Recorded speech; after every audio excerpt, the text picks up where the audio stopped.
প্রথমত সাকিবকে যখন আমরা লঞ্চ করি ফ্যাক্টরি এই কোম্পানিটা, তখন আমি ওকে বলেছিলাম যে আমাকে একটা তুই ইন্টারভিউ দিয়ে দিস।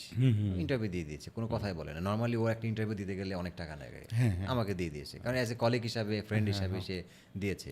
তো যখন সাকিব দেখতেছে এটা বাংলাদেশি ব্র্যান্ড, ওরও আসলে খেলা অলমোস্ট ধরে না খেলবে 2-1 বছর। তা আমি মাঝে ওকে বললাম যে দোস্ত, খেলা ছাড়ার আগে যদি সম্ভব হয় আমাদের ব্র্যান্ডটা দিয়ে তুই রিটায়ার্ড করিস।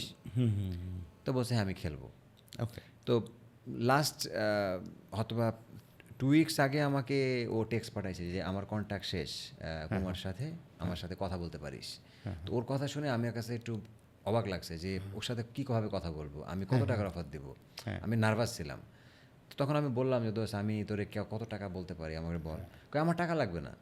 মানে আমি না কথাটা শুনে হচ্ছে আর ইউ শিওর? না না, আমার টাকা লাগবে না, আমাকে তোরা শুধু ভালো গিয়ার্স দিবি, ব্যাট দিবি, যে কদিন ক্রিকেট আমি খেলবো আমি তোদের এমকেএস দিয়ে খেলে দেবো, আমার টাকা লাগবে না। আপনি চিন্তা করেন, আমি না কথাটা শুনে আমার কাছে খুব অবাক লাগছে যে আসলে মানে মানুষ যদি বড় মেন্টালিটি না থাকে তাহলে এটা কখনো বলতে পারে না। কারণ ও যদি এখনও যদি আপনার যে কোনো ব্র্যান্ডের সাথে ও কন্ট্যাক্ট করে, ওকে কিছু না হলেও 20-30-40 লাখ টাকা দিবে, আমি শিওর। হ্যাঁ, অবশ্যই, অবশ্যই। ইভেন বিপিএলও যদি খেলে বা যে কোনো ফ্র্যাঞ্চাইজি খেলে, এ টাকাটা সে পাবে।